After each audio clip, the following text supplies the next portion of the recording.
middle of the month already, my good men. But as always, welcome to the Freedom Page Podcast, where we lock into a free state of mind each and every page. We on all these of course. To my right, I got my main guy, my ace. My left, my right is me, Shawn, better known as the single me on the socials. You know. And me, Kenny, man. I'm also known as King Cat on those socials. But today,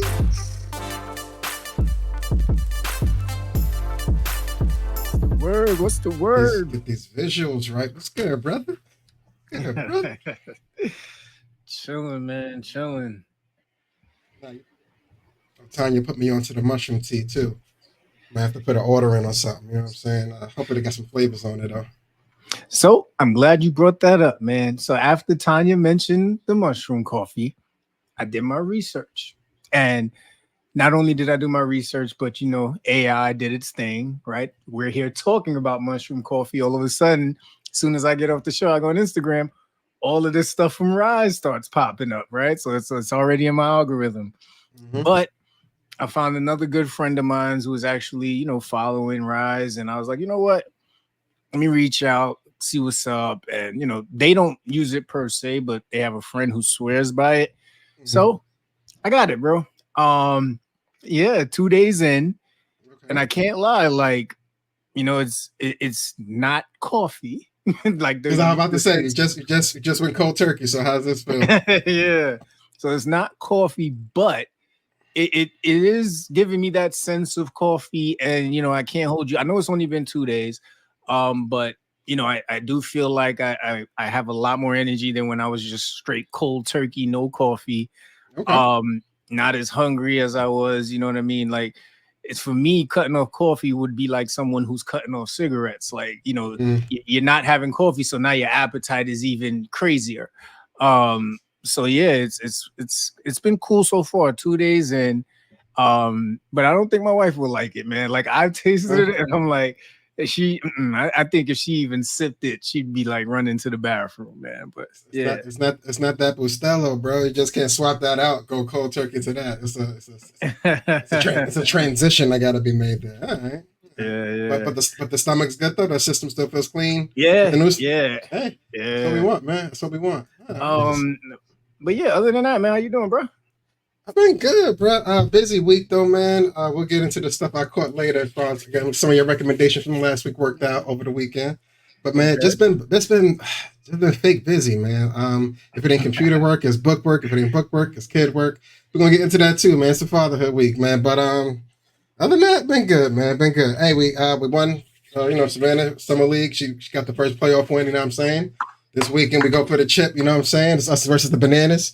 You know what I'm saying? They kind of tall. They kind of, you know what I mean? You got to get around them. But, we're going to see how it work out, though. But other than that, weekend was cool, broski. All right. That's what's up, man. That's what's up, brother. On my side, man, it's been all about work, man. We took in some new departments that come with a lot of volume, bro. So just trying to answer everything plus the existing business. So just really been locking in and, just trying to stay cool out here, man. Like, definitely like I told you, man, the suit jacket's gone, man. The suit jacket's in the box with the winter clothes. It's just white shirts and suit pants and suit pants. And, just trying to keep cool out here, probably 2 buttons buttoned down on the way there. And then I button them back up when I get there. Ain't trying to be having a hamburger meat out at work. But the brother got to stay cool on the way. That's a fact. Yeah, well, you gotta keep it open. As soon as HR's around, you gotta button it up. You know how it goes. You know what I'm saying? Shit. But in the heat or in the cold, man, shout out to all the construction workers out there braving it through this weather, man. We appreciate y'all for real. Word. Couldn't do without you. Yeah, but I do want to modify the shout out to those that ripped the streets up though. When they got to do a quick repaving. I'm all for, hey, I get it, man. You're going to keep redoing the street 2 times a year. I get it, but the gap in between stripping the road and repaving shouldn't be this long, man. Especially when it's a street on your route. Yeah, they fucking my car up, man. Yeah. Same block every morning. I got to hit it. But, man, everybody else, shout out. Man, but before we get into the main topic, which is priorities, baby. Our priority right now is to do some quick shout outs, some happy belated birthdays, man. Kenny, take it away, brother. Listen, man, Sugar, man, I'm not here to put your business in the street, but she got some luggage on her, man. We love you to death, man. Sugar out there. She had a birthday. Denise, man, I heard you had a shindig. I'm not sure if the ding was shinging, you know what I'm saying? Two with no invites, a little nuts, but you know what I'm saying? It's all good, you know what I mean? I just assume she still don't got my number, you know what I mean? Same one since high school, but whatever. You know what I'm saying? And yeah, my guy Ross, man, he about to celebrate this weekend. Another dude over the 40 hump, like. Everybody getting old at the same time is weird, bro. But because we don't feel 40, but niggas is old, niggas is 40. A lot of gray hairs on a couple of us, you know what I'm saying? No bad lips yet, you know what I'm saying? But the knees is cracking. Absolutely. Nowadays, literally, I'll just be reaching for something and the shoulder pops and everybody just looks at me. I'm like, so what? You know what I'm saying? Be proud if you get to this age, youngins. Be proud. That's where I'm at. That's where I'm staying. Only up from here, baby. That's a fact, man. But on a somber note, we do have some quick RIPs here, man. How we doing this here, Kenny, man? It gets sad and sadder, man. I'm gonna start off with the I don't want to say young or old, but most unexpected with Jacoby Jones, NFL player, won a Super Bowl in I think 2012 with the Ravens. Man, he was only 40 years old. I haven't heard any reports as to why the death occurred, but unfortunately, condolences as always. Shouts to the family, and he's gonna be missed, man. You know what I'm saying? I know he's been retired for some time now, but I mean, NFL players dying this early. You know what I mean? It's always just unexpected and unfortunate, bro. Yeah, and he was crucial to their Super Bowl run, right? Like that was yeah. Major key. You know what I mean? Shouts to him. Another old school fave, Richard Simmons, man, the fitness guy that was he never really had a six pack, but he never had to show it either. We just believed him, like, you know what I'm saying? Like, you know what I mean? But he was 76. You know what I'm saying? He was like the infomercial dude before we knew what infomercials was. You know what I'm saying? He was just on all the time. You know what I'm saying? But shouts to him.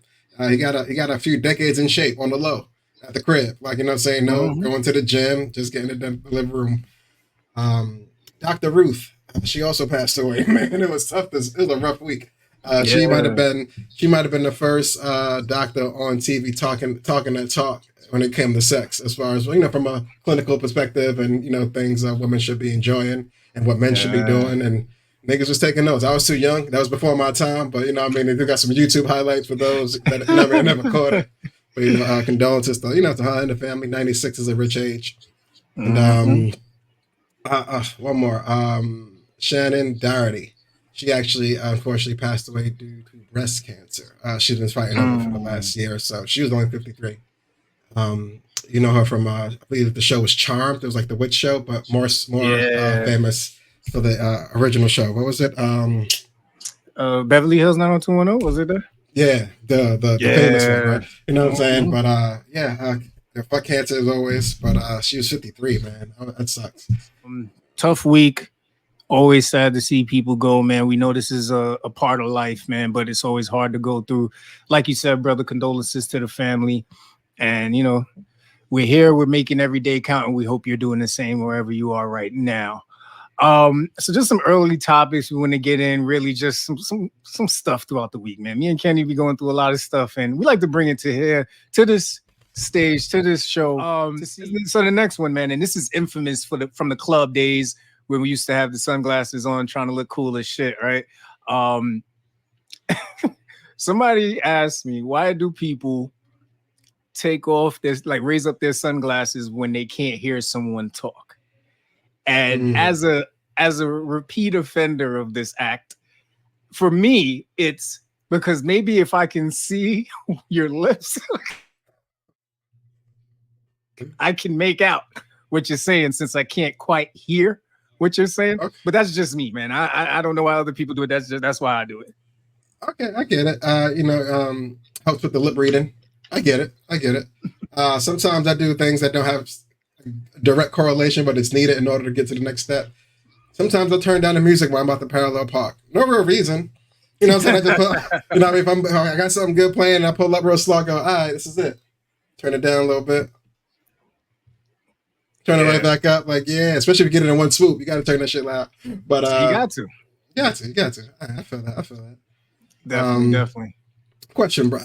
For those that that don't know. Like I know you send your lead to those that like happen to tune in on the weekly catches on the 1st and the 15th as always. But Shawn, how do you spell your name, Shawn?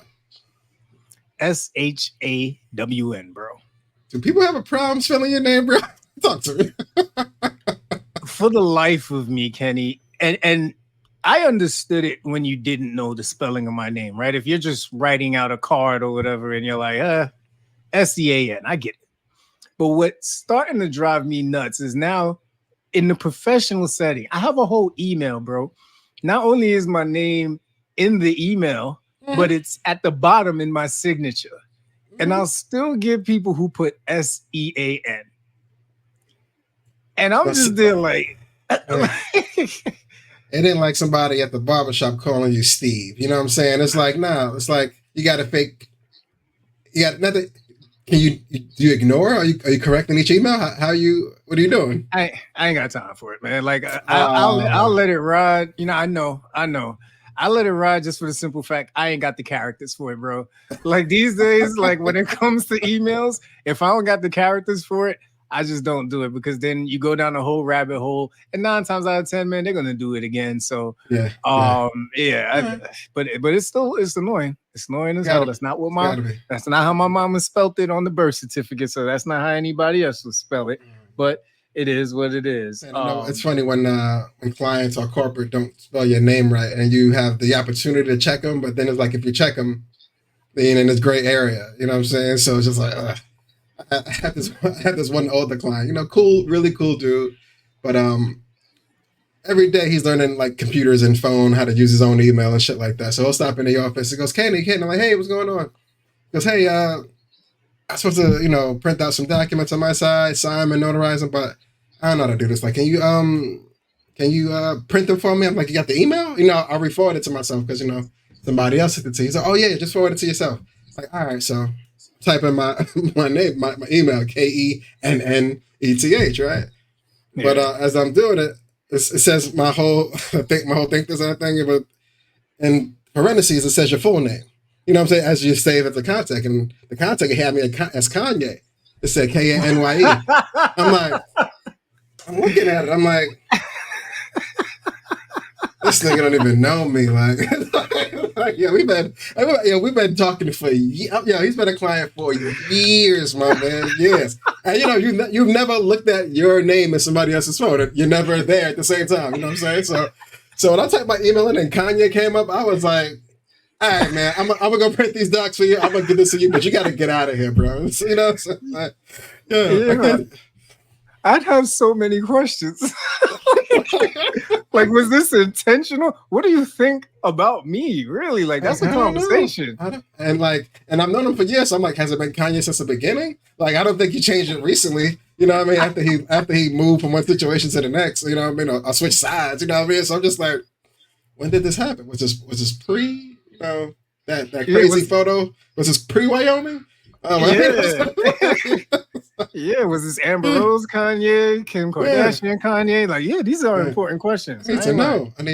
Mm-hmm. Yeah. See, now that's wild. Like, listen, I if you spell my name differently and we're like in person, I'll be like, that's not how you spell it. But if you completely it's hard to mess up, Shawn, but I'd be interested to meet the person that goes off and Shawn, Shane. I've been called Shane before. I don't know where they got that from.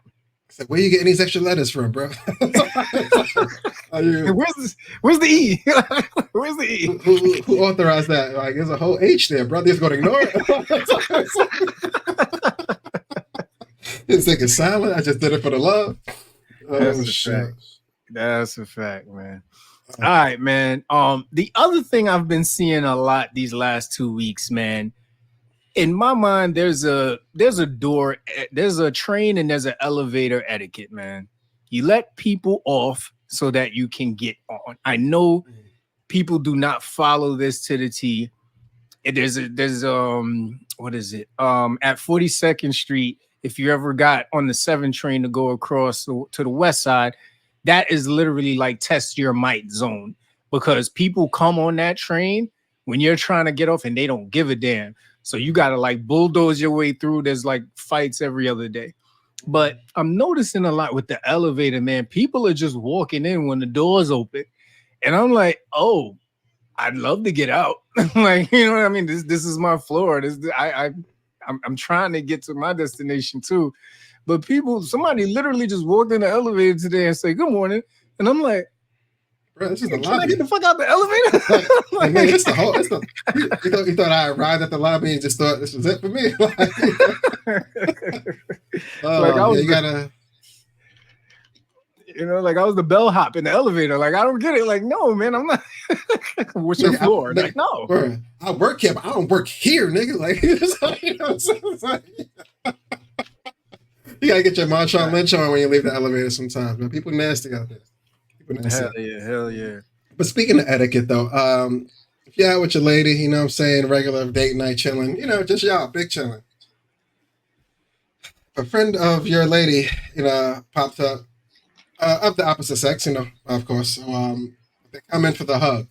But it's like a swoop hug with a spin, like feet off ground. Like, I know Shay's not tall, but it won't take much to get her off. But, like, as far as the ground, but, like, if they go in for the hug, swoop, spin, drop, like, what's your next move? Out of pure curiosity, like, what you doing? Like, is that flying? Like, are we walking home automatically? Are we walking off the group? Like, what is your next move? If somebody that you may or may not know swoop in with the hug and spin. So I would never think that I'm the toughest dude or anything like that. But for anyone that I don't know of the male sex to approach my wife and I don't know them and they get that close and even attempt to do that is wild, right? But let's say in the wild sense that all of this happened so fast, like I'm looking down at my parlay, I'm like, yeah. And then, he hugs her, spins her around. And by the time I look up, she's in a whole full twirl. We got to have a discussion after this, right? Because this ain't us. This ain't what we do. You know what I mean? Like, this is not a thing. So yeah, bro, I just be looking at her like, oh, yo, yeah, we gotta talk. What the fuck was that? So, we have to unpack this immediately. Shit. Hell yeah. But I asked that question because there was a premiere for the new Tyler Perry movie, Divorcing the Black, where Michael Ealy, a friend of Megan Good, who stars in the movie, seen her off the red carpet. You know what I mean? So he came in, real old time friends. They've done a few movies together. We happened to see their silver screen friendship, so they may have one behind the screens as well. But he comes in for the full hug, spin. She kind of like a little bit. On the spin move, like she was happy to see him as well. Like it was reciprocated. You know what I mean? So he put it down, and the first edit, he just ignored her boyfriend Jonathan Majors at the time, right? So the first edit looked wild. It's like, yo, Michael Ealy's a thug. Like, he just came in, shoot your girl up, spin move, made a squeal, put it down, and then walked off. And then before he walked off, he had to take a picture with everybody. You know what I'm saying? And the first edit looked nuts, like, because he thought, he didn't say hi to the boyfriend. But, then like an hour later, the full edit came out. He said hi to him first. And then he went for the swoop move. Not that makes it okay. Like, don't dap me after swoop my lady. Nigga, like, her feet ain't off the ground. What the fuck are we talking about? You know what I mean? Like, what are we talking about? But yeah, I'm just curious to know how that would work. Now, here's my counter for you, brother. If a girl came up to you, but you swooped her, how's that going now if it's in reverse? Like, if you did the swooping, but you know what I mean? She ran up on you on some dirty dance and shit like, Shawn! Like, you know what I'm saying? You picked her up, you know what I mean? Hugged her, put her down. How you been? Da da da da da. Like, how is this going now? Like, before you answer, only Mrs. Lee said death. But go with your answer, brother. I could definitely feel this stare. Let me tell you something, bro. Even when I've been drunk around my wife, I don't think I'd ever pick up a woman and give her the dirty dance and twirl. Like, I know how loca my wife is, and I know how disrespectful that is. Nah, that's not happening. I don't see that happening at If, all. if I was in the street with my wife and a girl that I knew from a past of any sort of life did like even a half a jog in a dirty dancing sprint, I think I would put my arms out and step to the side and watch it go. Like you crazy. Like, oh God, I didn't think you was gonna jump. What the fuck are you doing down there? Like, get up. That's crazy. Babe, this is crazy. This is babe. Like, I don't know why she would do that. That's nuts. You know what I mean? But yeah, that could not fly. Either way. Yeah. If it was reversed and somebody swooped my late on the hug, he might get airborne before she hit the ground, man. I don't know if I could. I don't even know. It's too much. It's too much. They both might get rushed in midair. Like, I don't know, man. Something gotta go. Something gotta go. Ray Lewis style, right? Yeah. Everybody, you and the block. That's the running back and the blocker. Y'all both going down. Can't do it. No, that's crazy. I'm still stuck on we. That's just gonna be with me now for the rest of the week. She like squealed a little bit on the pickup. Like she was really happy for this pickup hug swim move. Like, you know what I'm saying? I was like, wow, I guess they're really friends. Like, that's what's up. Man, listen. Let me tell you something, fellas. All right, especially for you, if any of you young dudes happen to catch this, right? If you ever out with a lady and y'all got any kind of love interest going on, and a man come and pick her up and hug her and twirl her around, she not yours, bro. She not yours. I'm not saying she for the streets, but there's a high probability she not yours. And there's a high probability that man don't respect you because, you know what I mean? Like, to do that man has zero respect. Doing that in front of you in public, you might have to count that as a body. And if we got to talk, it's like, so yeah, he's on your list. Word. All right. All right. You gotta unpack this. That's nuts. That's nuts, bro. You're not lying. That might qualify as assault and battery on a man's pride. Absolutely. Absolutely. While we on the quick man hate segue for a quick moment, I do got some quick hate I want to deliver. I don't do this often. I'm a real loving guy. As you know, we are fathers, love the kids. You know what I'm saying? But I want to hate on my man Jalen Brown this weekend, man. He was out at the game. What? I gotta hate on him. Fuck you. I know you're a Boston fan. Fuck your Boston fans right now, man. You talking about MVP, Finals MVP? Why was he out at the game with injuries and Kai Gondrizik, the prettiest unemployed WNBA girl in the world, holding hands, by the way, as they was walking into the stage, talking shit about Bronny not being ready for the league, fresh off his Finals MVP. Hey, that's allegedly. Hey. And the Olympic, and fresh off this Olympic team, like double snub. He didn't get in the first time or the second time when I had a chance. Like, I don't know. I just was curious to know how them three ended up there, and them two was holding hands, and you just with a dumbass. I just won a championship hat. Like, niggas don't know your face. Like, you know what I'm saying? Hey, yo, the funniest thing I saw on X was this. Somebody said this dude got I got two of them with me, smirk on. Like, they all took a picture and he was smiling. Yo, hey, listen, man. Sometimes you develop really good friendships in this world, and to the world it can look like something else. When you bless, man. Finals MVP, new NBA champion. JB's that dude right now. That's it. That's all. Yeah, and he got a new contract. But yeah, it's just some quick hate. I have to get that off my chest. Hey, shouts to the brother, man. He's doing splendid. He's doing well, man. Wish you make the Olympic team. You can make the championship team. But hey, man, we all can be world champions. You know what I'm saying? But NBA champions is dope. NBA champions. Yeah. This is our This Can't Be Real Life section. And we are going to start out with the Trump rally that went wrong. Many of you have probably seen the video. They got several different angles, 7 different clips. Basically, former President Trump was at a rally, and the sound of what is said to be gunfire went off. Apparently, he was struck or grazed the top of his right ear.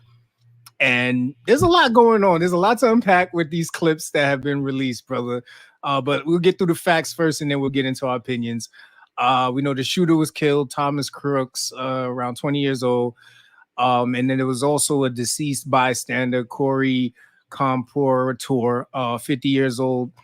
And then, of course, some injured bystanders, David Dutch, who's 57 years old, and James Copenhaver, 74 years old. But you saw this video, brother. What were your thoughts? Like, is this a safe space? Like, oh man, I don't know where to start on this one. It looked like it's 20. Unfortunately, it's 2024.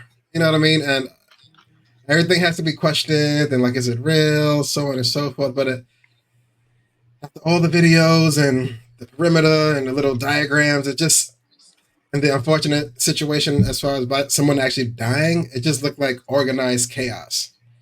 At some point, it looked like it was staged, but at some point, it's like, nah, they wouldn't write that part in the script neither. So I wasn't sure what was really happening when I seen it, but I don't know, man. I don't think Trump would go, yeah, nip me just a little bit in the ear. You know what I'm saying? But it didn't feel real neither. Like, you know what I'm saying? No one gets up after getting shot, puts their hand up, fight.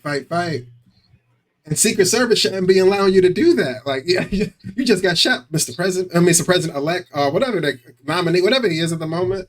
They gotta be. If somebody's busting shots and you just have him let him stick his arm out, his head out, he's still fresh meat out there. He can get hit again. Like, you know what I'm saying? Like, we don't know if the situation's been resolved out there. Like, we just heard shots going. So it just seemed like a lot of weird things happening at once. Like the crowd not really running, but pulling out cameras in the background. I'm like, yo, y'all don't hear that? You know what I'm saying? Nobody think it's good to run or duck or, hit the ground, stop, drop, something. It was too much going on, brother. Well, what was your first thoughts when you seen the video, though? I was like, I was trying to understand how that sounded like gunfire. Like, granted, I haven't seen a lot of live videos where gunfire went off, but it didn't sound like regular gunfire, right? But what's that supposed to sound like if it's a supposed sniper? And then shout out to Tanya. It seems like he had some type of fugazi ammo. It wasn't like a real bullet, whatever, Trump got hit with. But it didn't seem natural to some of the points you already made, right? People kind of just went like this. And then we're like, was that what you thought it was? You know what I mean? Like, everybody just kind of sat still and was just chilling. Yeah. I done been to block parties with less people and everybody would start sprinting at the sound of anything that sounded like gunfire, right? So that's what caught me off guard. And then, I think you laid it out pretty clearly, man. I thought the same thing. For him to come up with a whole fist and talking about fight, I was just like, yeah, this is WWE at its finest, man. But even in WWE, if somebody really died, like it was a oh shit, this has gone too far moment. You know what I'm saying? But Trump doing the next day, I think he was playing golf with a Band-Aid on his hair. Like, I'm like, yo, did he visit the families? Like, did he go do anything? Like, it's just it's back to business. You know what I'm saying? Like, I don't know. It was a lot. It was a lot. But all in all, though, he might have the hardest presidential candidate photo ever on the run before people got a chance to go vote. He might have the hardest 8x10 out as far as like the flag in the background, blood on the face, hand in the air, shouting and shit. Just got clipped. Yeah, he has that's a mixtape cover on the low. If he ever want to do that, if this president shit don't work out, that's a mixtape cover. Hands down, like I could totally see him coming out to 50 Cent at one of these rallies and people were going to eat it up and love it. Yeah, man, it was definitely wild to see. A very unique situation. I think this does tremendous value for his his presidency. I think he is going to market off this. He's going to profit off this, and we are living in very interesting times when it comes to politics, man. Like I remember growing up as a kid, politics was as straightforward as you could think. And I don't know if probably I was just naive because I was young and didn't really understand what was happening. But I don't remember theatrics like this. This guy, he's definitely unique. He's one of a kind, man. For sure. Sidebar question. When the news hit Joe Biden camp, right? What do you think the initial reaction was? It's like if you found out your op got hit, it's like, where'd they hit him? You know, like what happened? We're concerned, of course, but is he gonna make it? Like, you know what I'm saying? Like, what do you think went through their minds at the moment? Oh man, whatever it was, man, we can't talk about it. Oh man, it's a safe space. It's a safe space. Oh man, but I feel you. I feel you. I know a couple of thoughts were probably running through their head, but yeah, man. Gotta keep PG. Gotta keep PG. Definitely. But yeah, man, interesting stuff. And then in other news, the classified documents case for him was dismissed. So, you know, he's having a hell of a week. And I can just see that next rally he has, that next time that he's in front of people, if it hasn't happened already, oh man, if they loved him before, they idolize that man now. It's a fact. As far as his chances of getting elected, you think it's an automatic now? Between the botched debate on our current president Joe Biden's side and this, yeah, like I don't know, you know what I mean? Like this, we live in a weird time where like sensational issues like this and moments like this, people gravitate to it, and Biden is still struggling to really show us what it is that this new presidency is going to stand on. And you know, Trump he's after the black vote, man, and I think he's going to do everything that he can to get it. So if Joe's going to do something, man, he better figure it out very soon. Speaking of doing anything he could do for the black vote, did you see Amber Rose? Nah, I've seen little memes about it, but I haven't seen the actual issue. What's up? I don't even know if I can divulge too much because I don't know too much on it. But she seems to be the spokesperson for all things young related as far as it comes to the youth, and just trying to garner that attention towards his candidacy for Trump. She, pretty much went out on a limb and said, yeah, he has my vote. Man, when your integrity is for sale and there's a number they hit, it gets dicey. It gets dicey, my man. It gets dicey. I hear you, brother. But yeah, man, shouts to them. Definitely. So bringing it back to New York, man, and this is via Crane's Health Plus. You probably heard in previous live shows we talked about SUNY Downstate and its potential closure. They were able to evade that, but it turns out that one of their execs was charged with stealing $1.5 million. So prosecutors allege that Dr. Michael Lucchesi, former head of emergency medicine, embezzled nearly $1.5 million from the financially struggling hospital for personal travel, his kids' tuition, and get this, luxury dog hotel. The dog was living too? Oh, man. The dog had room service, chow, fluffy pillows, massages. Yo. Scrappy was living a life. All right. When officials get caught embezzling for the high numbers, I always wonder, was it like the slow drip embezzlement or was it the one-time cash out? Yeah. Are they going to see this one transaction, or are going to notice these 1,000 little transactions? Like, you know what I mean? So yeah. Right. Hey, it was cool till you got caught. So we'll see how that goes. But I doubt it's going to work out for him. But these are white collar crimes, to my knowledge. So maybe a slap on the wrist, bit of a fine. I'm not sure how much I have to give back. You know what I'm saying? But he's a prosecutor, so he's going to have a pretty good offense. Good defense. So the other thing here, man, and this is going over to the home run derby. I think a lot of us, if you've ever like really watched sports when people sing the national anthem, you'll remember Fergie. I believe it was at the NBA All-Star game, sang the national anthem. And let's say Fergie didn't have one of her best days, right? So the home run derby happened, I believe, either on Sunday or Monday. And Ingrid Andress, a 4-time Grammy Award nominee, was chosen to sing the national anthem. And let's just say things did not go as planned.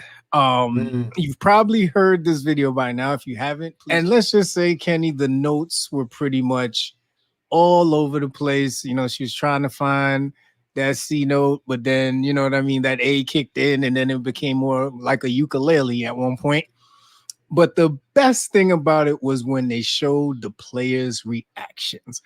And when you see players start looking left and right, like what's happening right now? Like, who hired Shorty? Like, you know what I'm saying? Like, it was crazy, man. It was really crazy. So now it turns out, after this debacle, right, it went viral. So she takes to her social media stating, "I'm not gonna bullshit y'all," and this is her words. "I'm not gonna bullshit y'all. I was drunk last night.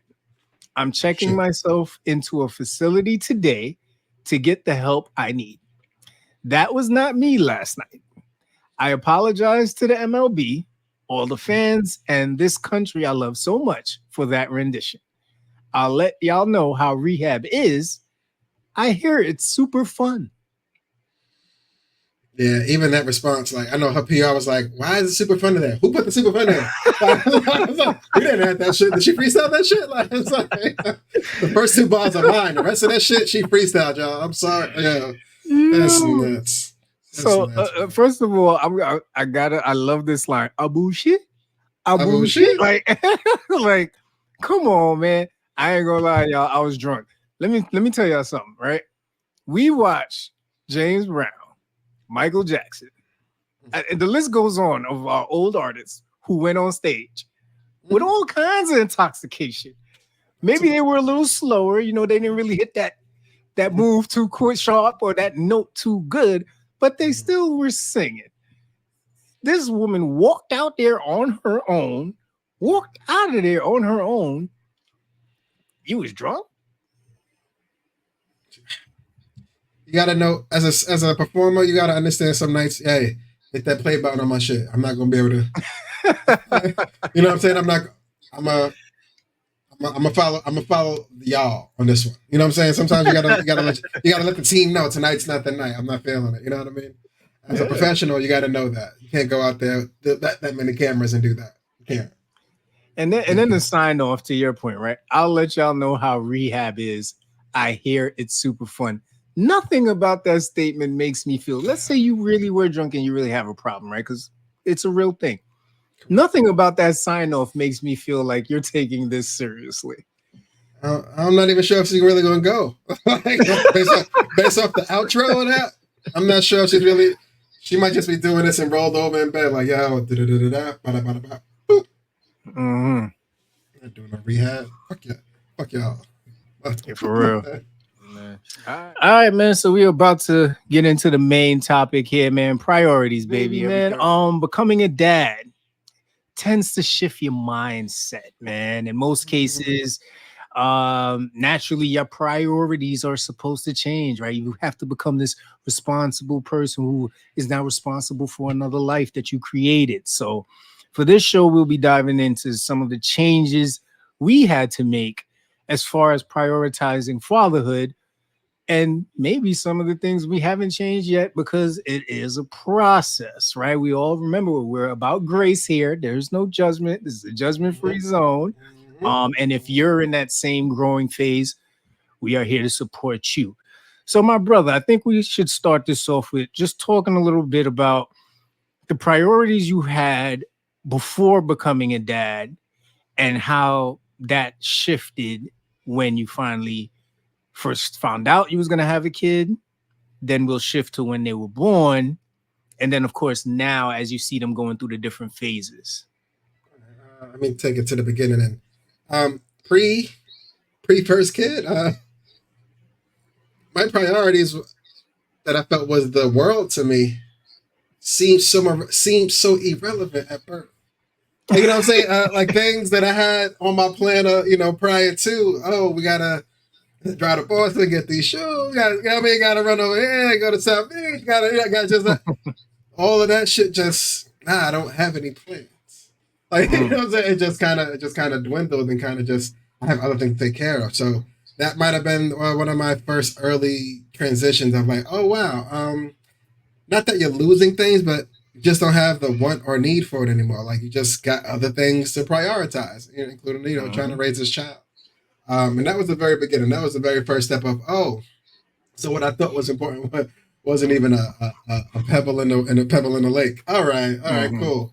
But then the child has said they have some actual priorities and shifts you need to make. And I know we're going to get into it a little bit. The first one might have been the money goes quicker than it used to, right? Because at first you feel you could do everything that you used to do. You just I got a kid now. Just I'll just add this to the budget, right? It's like, yeah, what I'm saying? Man. But and then the budget start budgeting, and then the bills is more than the income. It's like, wait a minute, like who took the plug out my piggy bank? You know what I mean? So that might have been the second realization that things really need to change. That we'll get into a bit more, and now, like I know we'll get into this a bit more, but it has really magnified my wants versus my needs. The things I wanted pre-kid, go get it. YOLO, my nigga. Like, what I'm saying? Everything was, man, what I mean? It is what it is. Now it's like, shit, even with the shopping list, I'm like, am I the only person that wants this one item from the supermarket? Do we really need it? Like, if I could get 2 votes, we'll add it to the list. Like, it's like, what I'm saying? Like, it's one of those now. But those have been like the big changes that we'll dive into all of them individually, but those have been my big things. Yeah. It was interesting on my side because I think me and my wife were together for barely a year before we found out we were having a kid. So, but already before that, and we talk about this in previous shows, I already told her like I was in that mindset of having a kid. So to me, I was ready. It was like, I'm ready to give up this life. I don't need to do all this stuff. I'll be fine. Right. You know what I mean? Then he's born and it's like, oh shit, like I'm responsible for this life right now. Like, so now my biggest priority at the time was making sure everything was set up in the house. And I think I did it like the night before because every day I was just running to the hospital. Y'all good. Everybody straight. Looking at the doctor. They good. I don't want, sometimes she be lying. Like, they good. All right, cool. You run back home. And then I remember the night before, I'm like, oh shit, where's this kid gonna sleep? So I put everything together. And then it was just really just like safety and, watching them do, the whole swaddle. I was a swaddle master. Like I was, priorities before were making sure my fit was tight. Now I'm making sure the swaddle is tight. Like, it shifted that quick, right? So that was when he was born. And then, like you said, we're going to get into it a little bit more, but now it's similar to you. You know what I'm saying? What he wants becomes my wants because I know if he has the best setup for his future, then, I'll be fine. I've had my fun. I'm pretty much now setting up everything for him so he can, pretty much ball out if he wants to.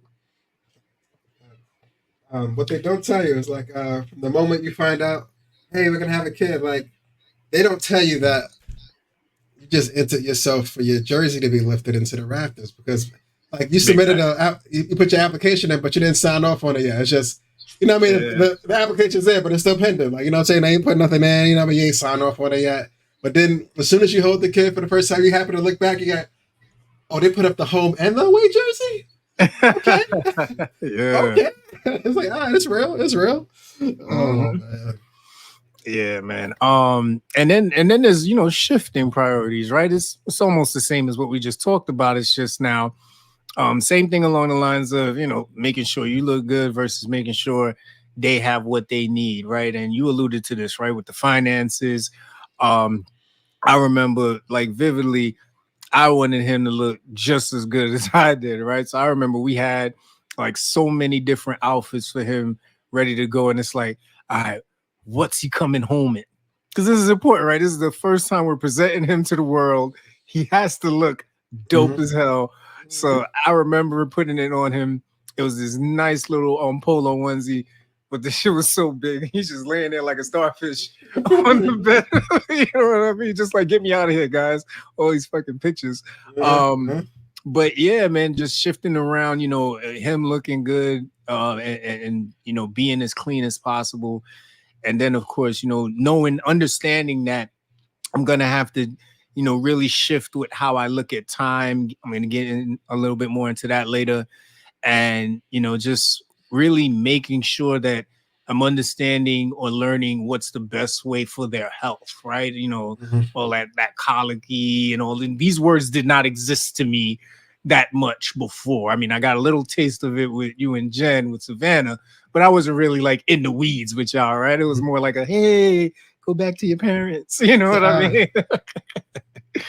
Yeah, man.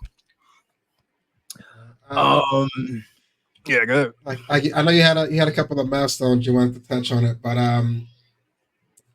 listen, you went from being a man to being a dad. You took care of yourself one way prior to being this person, but now that you are that person, you stepped into it. You've got a good decade in and a bare min. You know what I'm saying? I've heard about how has your self care shifted? Like what have you done for yourself prior to being a dad to what you do now as a dad in the self care department? Shout out to O. I think he framed this the best. You got to take care of yourself. You got to make sure you're right, so you can be right for them, or before you can even help anybody else, let alone your kids, right? Had to calm down with the reckless behavior, man.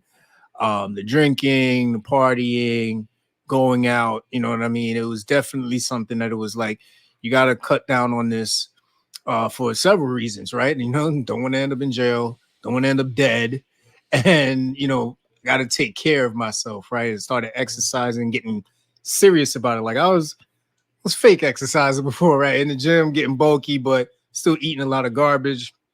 So now it was a lot more intentional because I wanted to be a good role model for him as he got older. And then, of course, mental preparations for the challenges that come with being a dad. I mean, in no way can we take away what the mom's role is for these kids. I mean, you're phenomenal. I don't know how you do it, but I'm so thankful for you all. But there's that challenge of, all right, how do we support her? How do we make sure that we're playing our part? Our kids know we're present, we care, we support them. And every day, that's a mental preparation because one day of not approaching it the right way can shift their mindset so much about how they feel because they're still new to the world, right? Everything they experience hits them in a different way, and that can be a little tough. That's a fact. That's a fact. Yeah, self care is important, man. Or shouts to O. He definitely laid that groundwork for us as far as just kind of understanding that you can't forget about yourself while taking care of another self. You know what I'm saying? Super important. Super important. Yeah, another question for you. Free time. Prior to, Darius, paying your pockets, before he leaves the house now, it's like you had, you had you time, right? Essentially. You know what I mean? Now, for your, let's look at it as a big piece of pie at the moment. Before 100% you. Where's your you time now in this pie? you know that piece of the crust that falls off when you're trying to get the whole sweet potato pie up. That's my time, bro. Like, when you get that perfect cut, Kenny, and you're like, all I gotta do is scoop this, and it's go time. As soon as you pick it up, that crust go. Clap. Yep. That's my time, bro. But you know what? I make the most of it because definitely prioritizing time to make sure I'm present with him, have our bonding time. I had even shifted my hours at work just to make sure I could get the most time to take care of whatever self-care I had. So the rest of the time was with him and my wife. And that was definitely important. And then, of course, just I really feel it was really just making sure that I wasn't distracted by anything. You know what I mean? Just focusing on him. Kids need that. You know what I'm saying? They need that one-on-one time, even when you don't have the time for some reason. Because even when you do have some shit to do, that one-on-one just wins all the time. You know what I'm saying? So whatever you did have lined up, it's useless. It'll be done later. You know what I mean? You got to get used to it. Okay. All right. Yeah. Another topic where we bring this up a lot in different formats and topic points and headers, but finances. We spoke about it quickly a little while ago, but you got to open up separate accounts now. He needs one. He needs a checking account. He needs these days they need a Cash App account too. Like, you know what I'm saying? It's like what are you doing, or how did your mental mindset shift when it became the finances, pre and post dad? So I think the first thing we did, and I think a lot of traditional parents around the time in like 2011, 2012 was that whole like Gerber thing. I know there was the life insurance thing, but then there was the other joint. I think that goes up to like, at the time went up to like 10,000. Wasn't really good about it in the beginning. To me, it was just, if I got money, he got money. So it was just, if I'm saving, he got money. It's going to be all right. After a while, I think once I started speaking to people who had kids that they were putting through school, it was like, bro, there's no way you're going to do that. They started breaking down math if he was to get into an Ivy League school. And I said, yeah, this savings ain't going to cut it. Not in the slightest. So it really became learning more about it. I think if you're not familiar with it, like the NY529, I think now it has different ways that you can manipulate that program. Just recently really got really into investing. So now it's really about setting him up. He's about to turn 12, so I can add him to my credit card. So just really making sure that he's set up hopefully the best way, so that whether he wants to go to school or he just wants to travel the world, we can set him up the best way. And the best part about it is my wife is right there, lockstep, making sure that we do all of this. But I'll say it for anybody out there. We really didn't have a great plan in the beginning. So don't be like feeling bad if you're like late in the game trying to really get things right. Sometimes we don't get it right out the gate. You know, it takes some time. It takes some probably making a mistake or two, and then finally listening to the right people and doing that course correct. All right, that's a fact. That's a fact. Yeah, finances, is probably number one and number two on the list as far as Yeah. importance goes. You know what I mean? You can't do one without the other. So, all right, all right. Now here's another question I got for you in regards to the shift. Growing up, before you were a dad, you may have been able to witness or see other fathers, whether it be family members or just friends alike, be a dad on their right, in their lens. You know what I'm saying? You kind of got to live, through a window in the sense where you can pick up the baby, oh, baby stink, here you go. You know what I mean? You're able to give it back. But you was able to kind of pick up on pieces as other fathers were being fathers. When you became one and his needs came into play, how did that change or alter your approach? Yeah, I mean, of course, the diagnosis with autism definitely shifted the priorities, because now it's not just about being a great dad; it's about understanding what he has. And now you like become a sponge, right? Anything that you gain interest in, if you really feel like you want to learn it and understand it, it was just going through that process of making sure, okay, what is he going to need from me as a dad? He's going to need me to understand that this is going to be a journey. He's going to need me to understand that even though he has this diagnosis, he's not going to be different from any other kid in my eyes. And then all I can do is be positive that I'm going to give the best that I can and learn as much as I can to support him as much as I can. And by the grace of God, man, we're at that point now where, he's really thriving, and he's definitely heading in a decent direction. And like any other kid, man, I mean, keeping him focused, getting him out of the distractions Yeah, is a normal thing. When he's gonna, stop telling us about certain things, making us feel like we're dumb. So yeah, it's a interesting shift in how things have happened, but I had to prioritize what he needed from me the minute we found that diagnosis. And that shifted my mindset on everything, where it was just like what I was worrying about when he first was born meant nothing to making sure that he was going to be able to just have any kind of verbal communication, social interaction. And now it makes everything else that he does even more appreciative, to the point where sometimes me and my wife are smiling until he's just telling us how dumb we are again. I gotta love it. Gotta love it. All right, all right. You consider yourself a talker. Did you talk often before Darius, as far as communication goes with your partner? Yeah, it was terrible. it was terrible. I own that. You know what I mean? I'm not only a client at the time. At the time it was terrible communication. It was a lot of yelling, a lot of screaming, a lot of unorganized thoughts. But he taught me patience um, and then wanting to have the best relationship with her. She taught me patience, and I think now having effective communication, that shit has helped trickle into everything else that I do. And I have to thank both of them for it, but I had to prioritize it because I could have easily just continued to be that terrible dude. And 9 times out of 10, they're probably not with me right now. So that was very, very important. What's up? That's what's up. Yeah, those are all good points, bro. You have made a really good mental shift for the better. Um, how do you think any of these would have taken place if you weren't a dad? That's a great question, bro. In the words of Kanye, we'll never know. Never know. I guess we'll never know. You know what I mean? That's what's up. It's crazy. But listen, brother, I always tell you how much I love you. And one of the best things about this is you were the first like father in as a family member and as a peer. You know what I mean? That I grew up with, and now I'm seeing you be a father before I became one.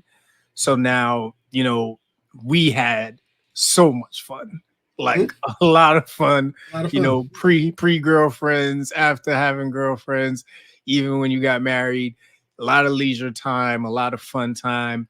But now you got this kid, bro, and you got to look at that time. And now, did you have to make any shifts when it came to that? You know what's funny? With me and Jen, like, we were enemies, the first month, as far as knowing each other, then became friends, and it went on to love and everything. So when Savannah, quit #1 came around, it was just granted we were married and all that, but it was just like two friends raising a kid that was mad cute. You know what I'm saying? We were just raising this girl, everything is always kind of flowing. It felt like a lot changed. You know what I'm saying? We were living at the in-laws, and it was their first grandkid, so it was really 4 adults in the house at all times. You know what I'm saying? Just everybody having an eye out. So we were able to still, flow, kind of keep things as they were. You know what I mean? It wasn't as bad. There's a little bit of reduction how you couldn't do.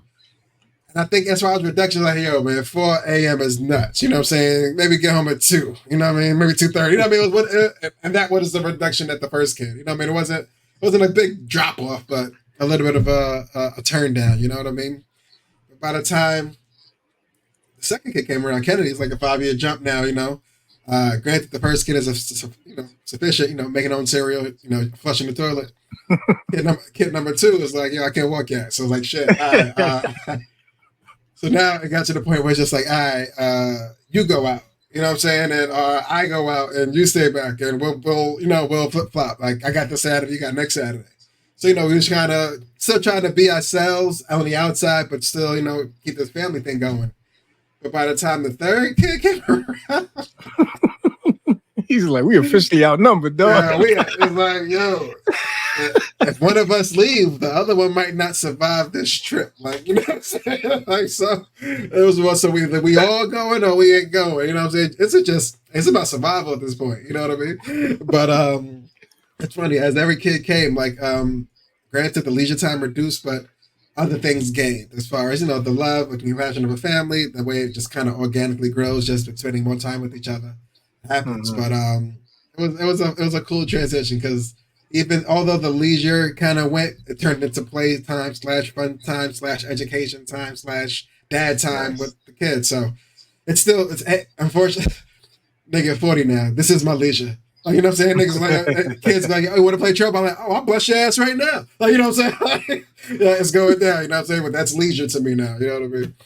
Gotcha. But that's how time has shifted. Time has shifted, my brother. Nah, that's beautiful, man. That's beautiful. That's priorities, baby. That's exactly what we're talking about here. So now you mentioned earlier about wants and needs, and that's very important, right? I think that's like 101 when you're trying to make the right decisions, right? Understanding the difference between your wants and needs. And now you got kids. How does that shift now for you? Because you got 3. So like, hey, pre-kid, I had a shoe habit. I won't lie to you, man. I was I had all the shoe apps, you know what I'm saying, getting alerts. Yo, Saturday, 9:59, alert, alert, alert. You know what I mean? Time to get either let down or satisfied by sneakers.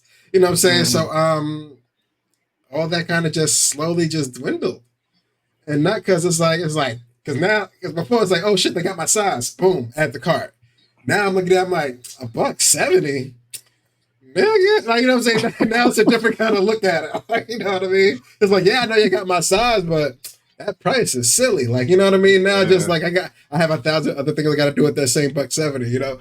So it just kind of shifted. It shifted from new shoes to like, you know, checking out, oh, Nike's down a couple points. Get a little half a stock there. You know what I mean? Just add here and there towards their portfolio. But it just shifted. Like, you know what I mean? It's just money they can't help anymore as far as the material things. Like, I still want them, don't get me wrong.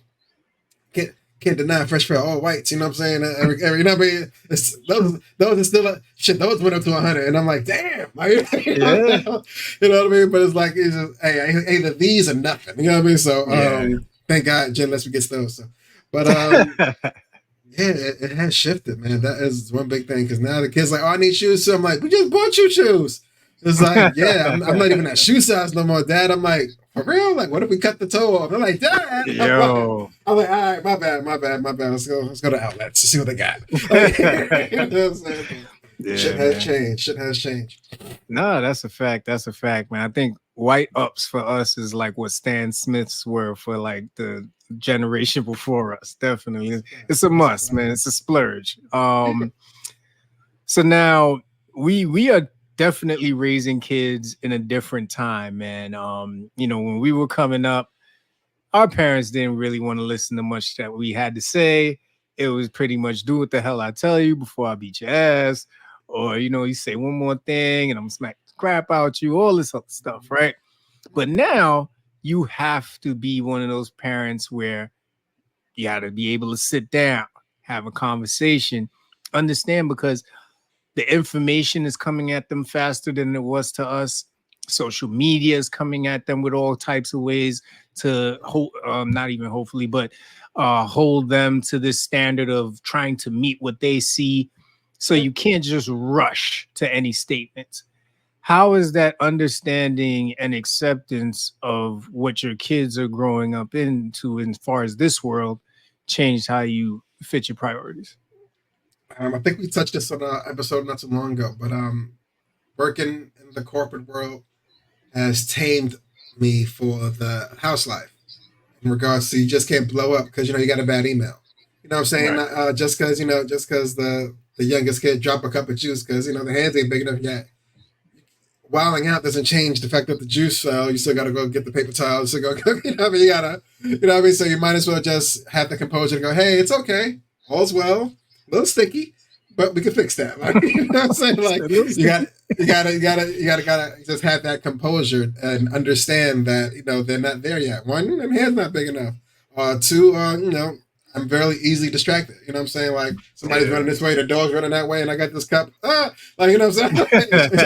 it just has to go. But and even it's funny. Even my very first kid, my first kid, Samantha, you know her. We brought her home the first night, and the hospital was sweet, no issues. But the first night home, she was crying. And you know, I every so often I look at me and Jen laugh about it, where we just like, this is just being a parent. Yeah. Because I don't think you signed up for that. I definitely didn't sign up for this. Did you sign up for this shit? Like, you know, it'd be one of those.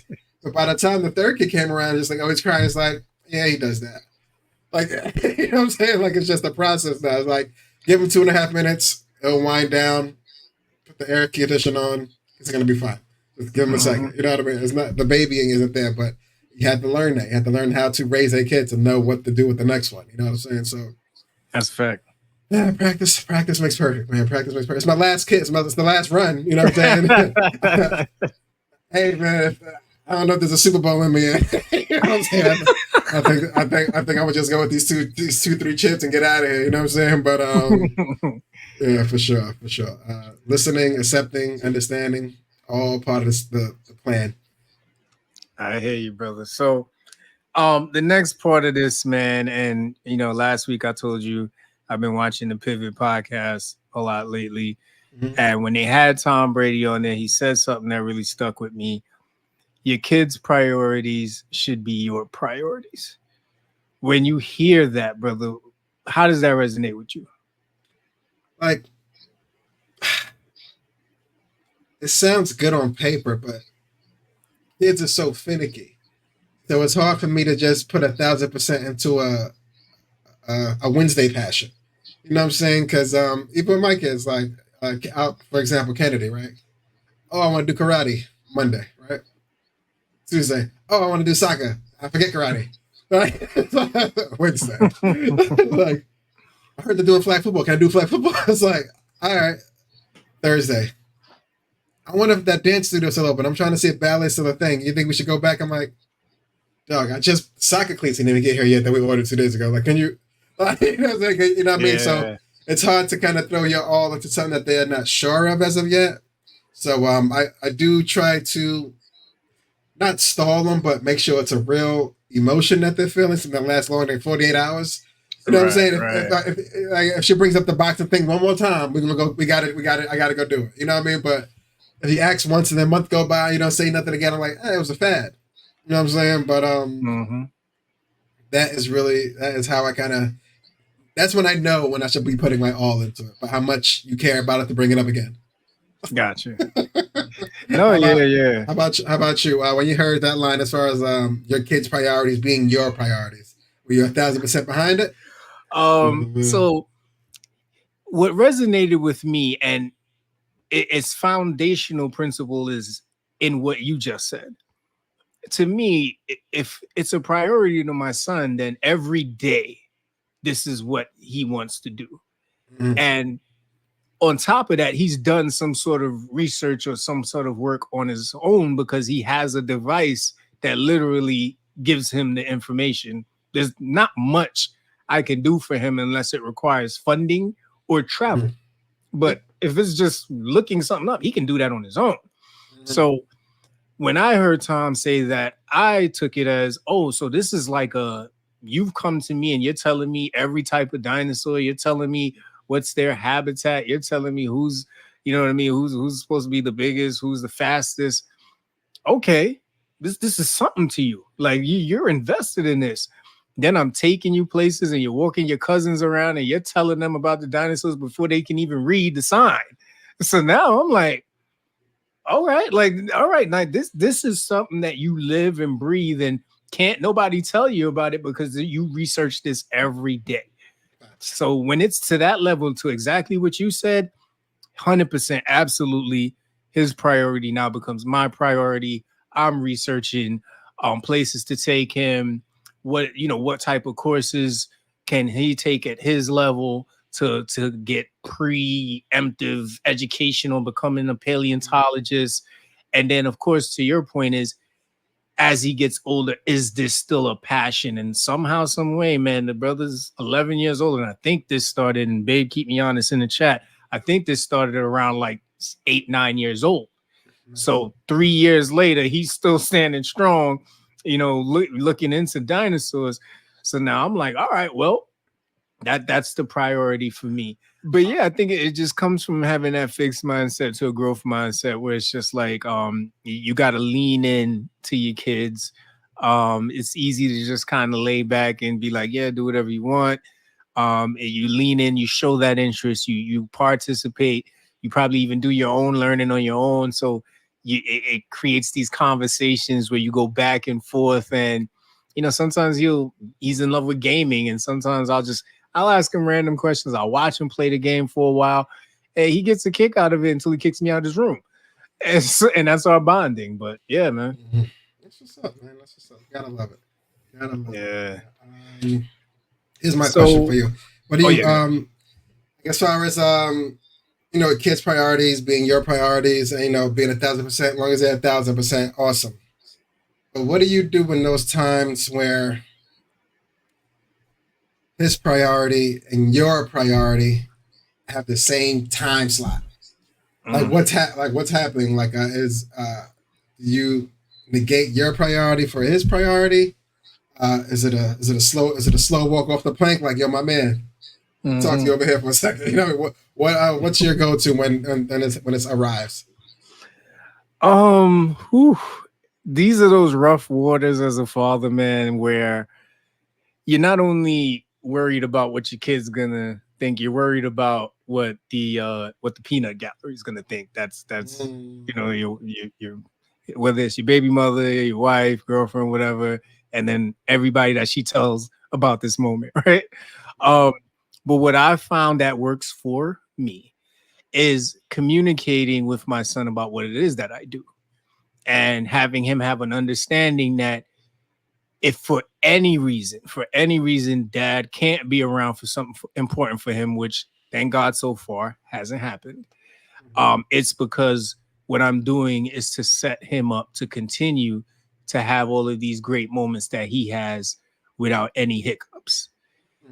And what I find to be a good plan B, if you have a job like you're probably an on-call surgeon and shit, sometimes you literally gotta walk out of recitals, it sucks, is to set yourself up in the best way where you make a plan that's non-negotiable. Hopefully your profession can't get in the way, and it's literally you and your kid locked in. Whatever they want to do, you show full interest, you're present in the moment, not on your phone, not looking around. And you give them those moments so that they can understand that you are prioritizing time with them. What they want to do is important to you. And the rest is up to God.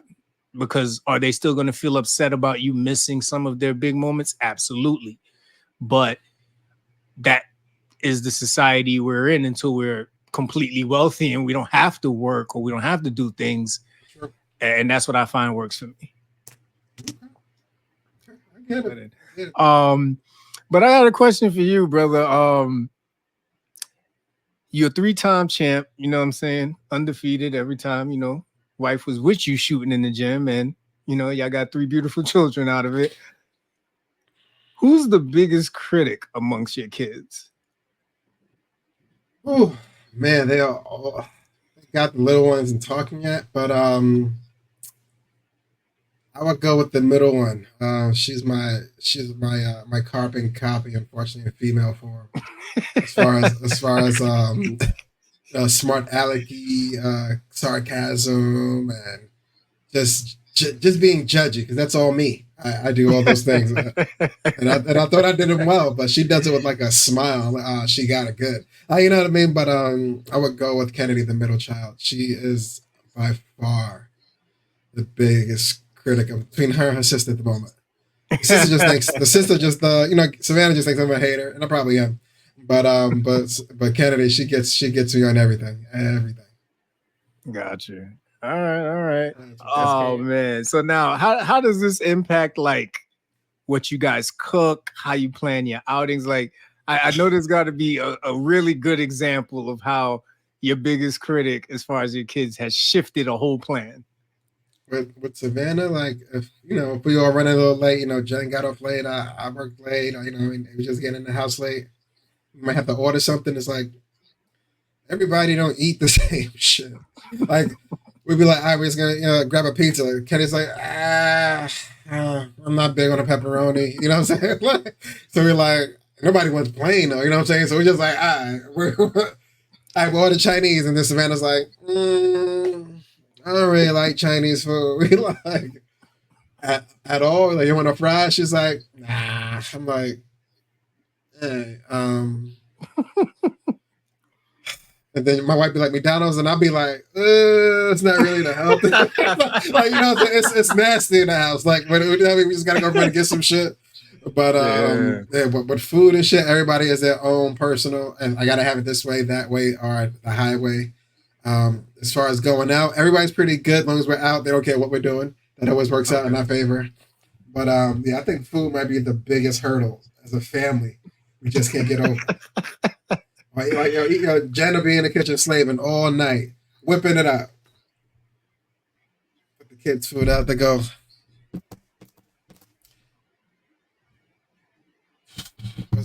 is there anything else you made? Like, excuse me?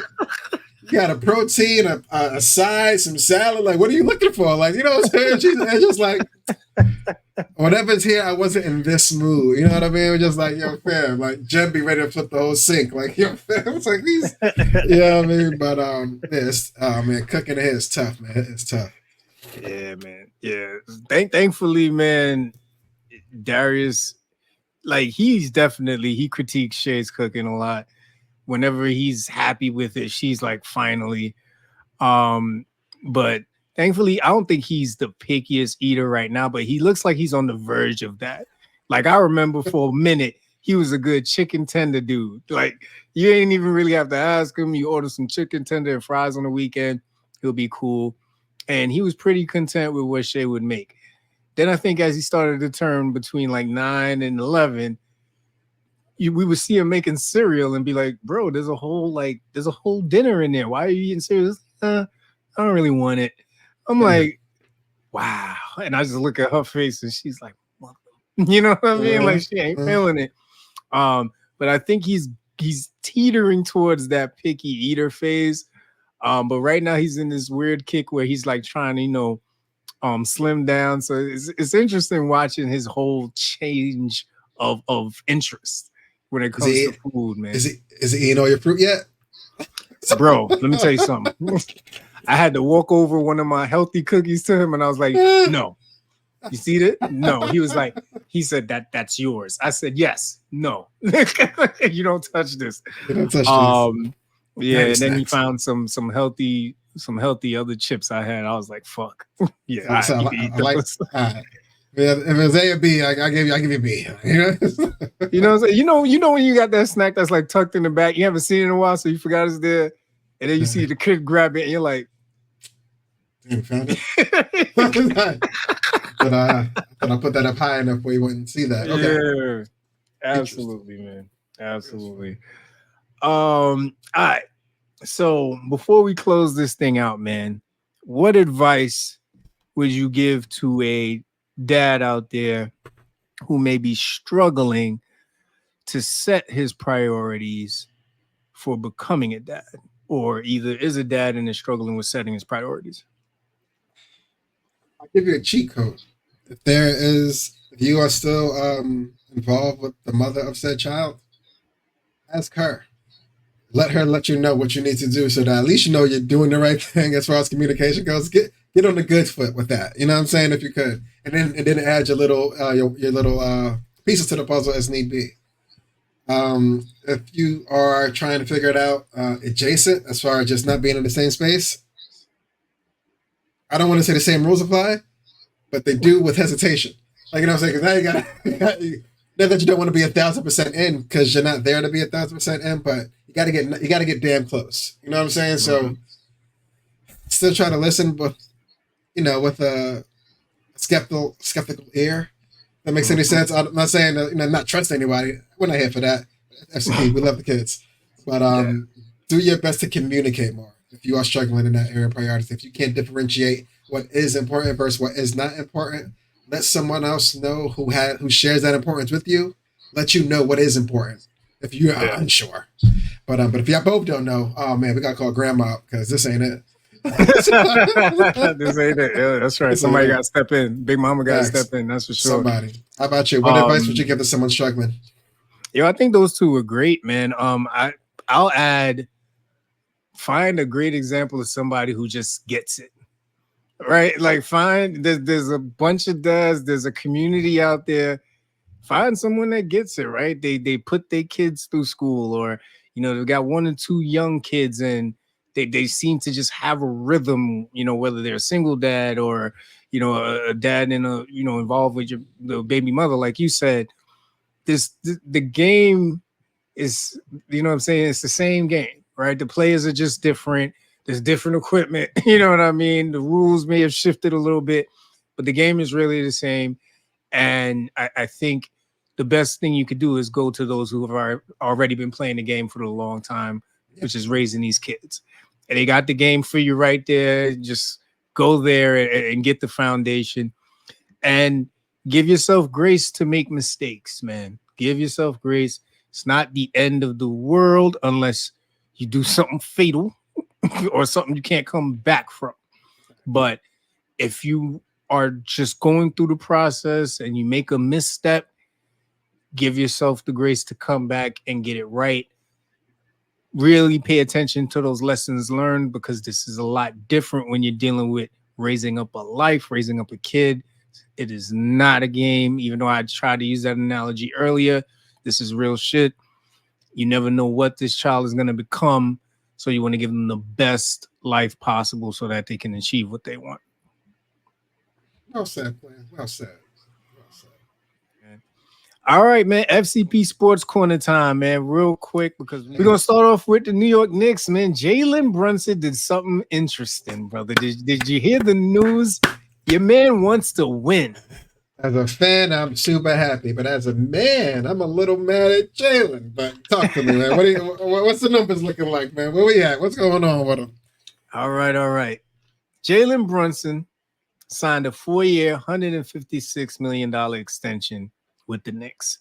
Now, you're probably like, sounds like a lot of money, Shawn. What's the issue? Well, what you don't know is Jalen Brunson could have signed a 5-year super max $269 million deal. That means he left $113 million, everybody, on the table, quote unquote, because he wants the Knicks to use that to build up the team. Now, as a fan, two-part question. As a fan, I want to hear your initial outlook. As an NBA player approaching 30, I want to hear your response to this. Let me hear your version of this news as a fan first. As a fan, it's dope. You know what I mean? The Knicks got a lot of potential. You know, they just signed or traded for Mikal Bridges, so the Villanova boys are there. So now you're thinking, shit, 113 million out there. We can probably bring in somebody, really good for that. That's the fan. The player turning 30. Turning 30. I don't know, bro. I don't know, man. Like, your health is not promised. Tomorrow is not promised. And organizations have been known to tell players that, hey, yeah, if you take a pay cut, we're going to bring in the right talent around you. And in some cases, they actually have not done that. You know what I mean? So, I don't know. Like, a pay cut is one thing to make the team better. And I'm all for, sacrificing for the greater good. I'm all for that. I've seen Tom Brady do it, get a chip in Tampa Bay. I've seen people do it. Like, I've seen LeBron do it. But listen, LeBron took like a $3 million cut. Like, you know what I'm saying? He said, hey, we need some more bodies, man. I'll shave a couple mil off, you know what I'm saying? Off the second year, though. Not this one, off the second year. Like, you know what I'm saying? And yeah, everybody's like, oh, thanks, bro. We appreciate that. You didn't have to do that. Hey, anything for the team, But 113 million in New York with these taxes approaching 30, you're gonna have to find another way to get this done, because if I don't win this year, like, there's no guarantee. Like, and I know the way his contract is set up, as far as like I think the third or the fourth year is like a no play option, so he could kind of mess around. You know what I'm saying? If they do win one between now and then got some more bargaining chips to play with. You know what I mean? The TV deal hit next year, the numbers might look a little better. But for the right now, that's tough to come home like, hey, baby, I got the job. Yeah, but I turned down a bigger job. You what? He says, same building though. Same building. It's like, it's like, what do we, like, how are we, what do we, why are you, too many questions. Yeah, man. Yeah, I mean, hey, I agree with you 100%. I know I definitely would not leave this much money on the table. I probably would have took maybe a shorter year contract. I mean, I'm not gonna sit here and act like I understand how these contracts work to the T, but I probably would have took a shorter year just to make sure that if they don't honor their word, then this is a quick trip for me and I can make moves or whatever. But somebody knows what they're doing in his camp, I hope.